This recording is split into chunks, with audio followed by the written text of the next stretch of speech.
മഹാലക്ഷ്മി സീരിയലിൻ്റെ ഇന്നത്തെ എപ്പിസോഡ് റിവ്യൂയിലേക്ക് എല്ലാവർക്കും സ്വാഗതം. അങ്ങനെ കണ്ണൻ ജീവനോടെ തിരികെ എത്തുന്നത് ആർക്കും തന്നെ സഹിക്കാൻ കഴിയുന്നില്ല. കരുണയാണെങ്കിൽ എല്ലാവരോടും കൂടിയിട്ട് പറയുന്നുണ്ട്, നാളെ നേരം വെളുക്കുമ്പോഴേക്കും എന്നെ ഒന്ന് വെള്ള പുതച്ച് കിടത്തിയിരുന്നുവെങ്കിൽ എത്ര നന്നായേനെന്നും, നിങ്ങളെ കൊണ്ടൊന്നും ഒന്നിനും കഴിയില്ല, അവളെപ്പോഴും വിജയിച്ചുകൊണ്ടിരിക്കുകയാണെന്നൊക്കെ പറയുമ്പോൾ മേഘനാഥനും ഉണ്ണിയൊക്കെ പറയുന്നുണ്ട്, ഒരുപാട് കഷ്ടപ്പാടുണ്ട് ഇതിന് പിന്നാലെ. പിന്നെ എപ്പോഴും പറയുന്നത് പോലെ തന്നെ, അല്ലെങ്കിൽ ഉണ്ടാകുന്നത് പോലെ തന്നെ തിരിച്ചടി നമുക്ക് തന്നെ കിട്ടിയിരിക്കുന്നു. അല്ലാതെ എന്തു പറയാൻ, അത്ര പെട്ടെന്നൊന്നും അവനെയും അവൻ്റെ കൂട്ടുകാരെയൊന്നും തകർക്കാനായിട്ട് കഴിയില്ല. എന്തായാലും മേഘനാഥൻ്റെ പേടി മാർക്കോ തന്നെയാണ്. അങ്ങനെ പ്രതാപനും ഒരു ഷോക്ക് ട്രീറ്റ്മെൻറ്റ് കൊടുക്കുകയാണ് കണ്ണനും മഹാലക്ഷ്മിയും. പ്രതാപനെയും മുത്തശ്ശിയെയും ഞെട്ടിച്ചുകൊണ്ട് വീഡിയോ കോൾ ചെയ്യുന്നുണ്ട്. എന്നിട്ട് കണ്ണൻ ജീവനോടെ തിരികെ വന്ന കാര്യം അറിയിക്കുന്നു. പിന്നീട് മേഘനാഥനാണെങ്കിൽ ആകെ വിഷമത്തോടു കൂടിയിട്ട് കമലേശ്വരത്തിൽ നിന്നും ഇറങ്ങുന്നുണ്ട്. എന്നിട്ട് അവൻ നേരെ പോകുന്നത് തൻ്റെ സുഹൃത്തിനോടൊപ്പം മദ്യപിക്കാൻ വേണ്ടിയിട്ടാണ്. ഈ സമയം എല്ലാ കാര്യങ്ങളും മേഘനാഥനാണെങ്കിൽ ആ ഒരു സുഹൃത്തിനോട് പങ്കുവയ്ക്കുന്നുണ്ട്. എനിക്കെന്തോ പേടിയാവുന്നു, ആ കണ്ണനും മാർക്കോയും മരിച്ചെന്ന് കരുതി ഒത്തിരി സന്തോഷത്തോടെ ഇരിക്കുകയായിരുന്നു, പക്ഷേ അങ്ങ് ചത്തുപോയാൽ മതിയെന്നാണ് എനിക്ക് തോന്നുന്നത്. എന്താ പറ്റിയത്? അങ്ങനെ നടന്ന കാര്യങ്ങളൊക്കെ തന്നെ മേഘനാഥൻ എല്ലാ സകല വിവരങ്ങളോട് കൂടിയിട്ട് പറയുകയാണ്. എന്തായാലും മാർക്കോ അവൻ എൻ്റെ നിഴൽ പോലെ തന്നെ പുറകെ ഉണ്ടെന്നുള്ള കാര്യം ഉറപ്പാണ്. അവന് ഇനി എന്നെ കൊല്ലുക എന്നല്ലാതെ മറ്റൊരു ലക്ഷ്യം ഉണ്ടാവില്ല. പിന്നെ ആ സാഗർ എന്ന് പറഞ്ഞ് ഹോസ്പിറ്റലിൽ കിടക്കുന്നവൻ ഒരു പക്ഷേ ഈ മൂന്നാമത്തെ ആളായിരിക്കണം. പിന്നെ മഞ്ജുവിൻ്റെ ജീവിതം തകർത്തു എന്നൊക്കെ വിചാരിച്ച് ഞാൻ ഒരുപാട് സന്തോഷിച്ചതാണെന്നൊക്കെ പറയുകയാണ്. പെട്ടെന്നാണ് ലോപ്പസിനെയും മാർക്കോയെയും നമ്മുടെ മേഘനാഥൻ കാണുന്നത്. അങ്ങനെ മേഘനാണെങ്കിൽ അവരെ കണ്ടയുടൻ കാർ എടുത്തുകൊണ്ട് അവിടെ നിന്നും ചീറിപ്പായുന്നുണ്ട്. പുറകെ തന്നെ ലോപ്പസും മാർക്കോയും. എന്തായാലും ഒരു വിധത്തിൽ അവനാണെങ്കിൽ വീട്ടിലേക്ക് എത്തുകയാണ്. വീട്ടിലേക്ക് എത്തുന്ന മേഘനാഥനോട് സീമന്തിനി ചോദിക്കുന്നുണ്ട്, എന്തിനാടാ ഇങ്ങനെ കുടിച്ച് വെളിവില്ലാതെ വന്നിരിക്കുന്നത്? അമ്മേ, ആ കണ്ണനുണ്ടല്ലോ, അവൻ ജീവനോടെ തിരികെ എത്തി. അതിപ്പോൾ അതിശയിക്കാനൊന്നുമില്ല. നിൻ്റെ ആവേശം കണ്ടപ്പോൾ തന്നെ ഞങ്ങൾക്കൊക്കെ ബോധ്യപ്പെട്ട കാര്യം തന്നെയാണ്, അവൻ ഉറപ്പായിട്ടും തിരിച്ചു വരുമെന്ന്. നിൻ്റെ അച്ഛൻ അത് തന്നെയായിരുന്നു പറഞ്ഞിരുന്നത്. അച്ഛൻ പറഞ്ഞതുപോലെ തന്നെയാണ് നടന്നതും. എടാ, ഇനിയെങ്കിലും അവനെ കൊല്ലാനും തിന്നാനും നടക്കാതെ നീ നിൻ്റെ സ്വന്തം കാര്യം നോക്കി നടക്കുന്നതായിരിക്കും നല്ലത്. ഉള്ള പൈസയൊക്കെ കഴിയാനായി. അവരെ സോപ്പിട്ട് നിന്നാൽ നിനക്ക് എന്തെങ്കിലും ഒരു ജോലിയെങ്കിലും കിട്ടുമെന്നൊക്കെ പറയുമ്പോൾ ആ കണ്ണൻ്റെയും മാർക്കോയുടെയും പുക കാണാതെ നടക്കില്ല എന്നും, കമലേശ്വരത്തിലെ സ്വത്തുക്കൾ സ്വന്തമാക്കാൻ വേണ്ടിയിട്ട് ഞാൻ മരിക്കുവോളം പോരാടുമെന്നൊക്കെ സ്വാതിയോടും സീമന്തിനിയോടും ദേഷ്യപ്പെട്ടുകൊണ്ട് മേഘനാഥൻ പറയുന്നുണ്ട്.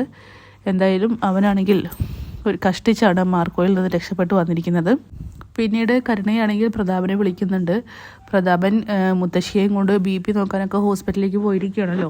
അങ്ങനെ മോളെ, സത്യങ്ങളൊക്കെ ഞാൻ അറിഞ്ഞു. ആ മഹാലക്ഷ്മി വീഡിയോ കോൾ ചെയ്തിരുന്നു, എന്നിട്ട് ആ കണ്ണനെ കാണിച്ചു തന്നു. ആകെ ഷോക്കായിപ്പോയി.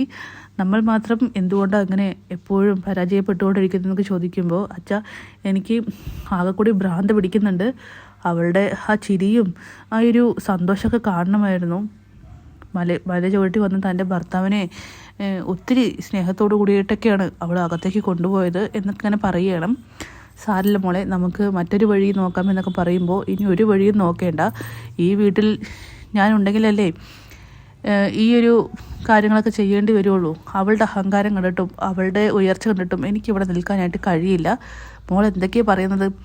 അതെ അച്ഛാ, ഞാൻ പറഞ്ഞു വരുന്നത് ഉണ്ണിയേട്ടനെ അങ്ങ് ഉപേക്ഷിക്കാം, ഡിവോഴ്സ് ചെയ്യാം. ഇത് കേൾക്കുമ്പോൾ തന്നെ പ്രതാപനും മുത്തശ്ശിയും ആകെ ഷോക്കാവുന്നു. മോളെ, നീ എന്തൊക്കെയാണ് പറയുന്നത്?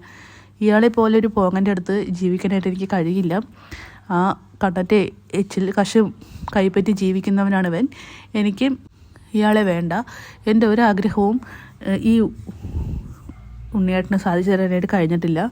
അതുകൊണ്ട് എനിക്ക് ഇവിടെ ഇരിക്കുന്നതിൽ കുറച്ച് ബുദ്ധിമുട്ടുണ്ട്.